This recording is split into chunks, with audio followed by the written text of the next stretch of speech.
इंसान जिस सबसे बड़ी त्रासदी से गुजर रहा है वो बस यही है, उनकी इंद्रियां उन्हें एक तरफा बोध देती हैं तो जीवन विरोधों या विरोधाभासों का ढेर बन जाता है। इसीलिए हमेशा योग में आपको ब्रह्म मुहूर्त में उठ जाना चाहिए।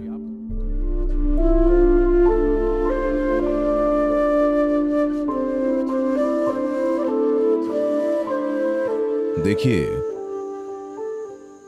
इंसान जिस सबसे बड़ी मुसीबत का सामना कर रहा है और जिस सबसे बड़ी त्रासदी से गुजर रहा है और सभी जिस सबसे बड़े संघर्ष से जूझते नजर आते हैं वो बस यही है, उनकी इंद्रियों से एक तरफा बोध होता है।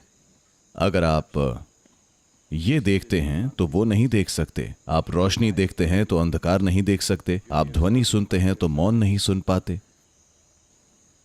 तो जीवन विरोधों या विरोधाभासों का ढेर बन जाता है। इन विरोधाभासों से गुजरते हुए अपना रास्ता ढूंढना कितना कष्ट है, विश्वास नहीं होता।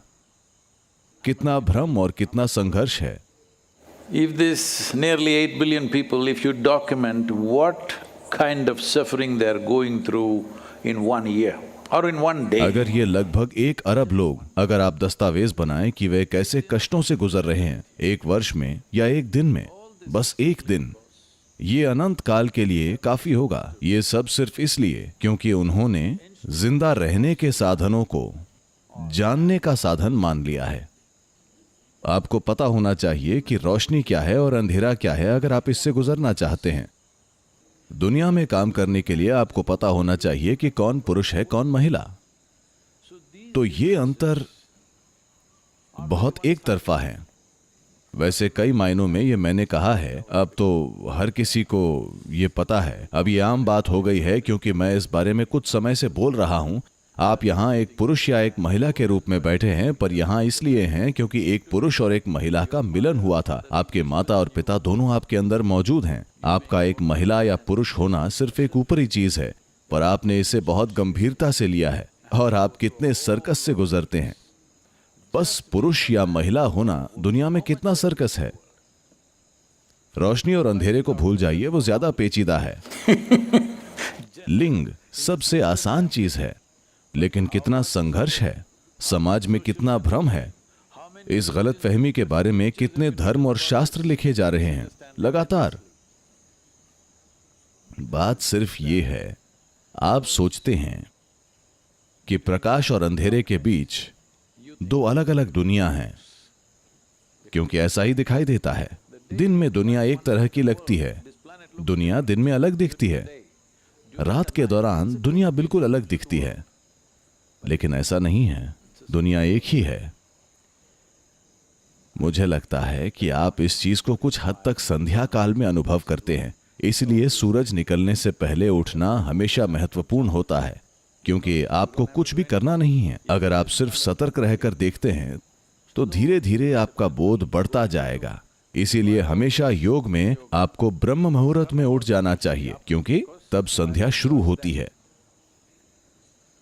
संध्या काल में अगर आप जागे रहें तो आप अनुभव करेंगे कि इंद्रियों के गलत बोध के कारण आपके मन ने चीजों में फर्क किया है। ये बात आपके अंदर समा जाएगी। ऐसा कब होता है? कब? जब पुरुष स्त्री हो, पक्षी फूल हो, लाल नीला हो, जीवन मृत्यु, संध्या काल। ये कविता आपने कब लिखी? कब?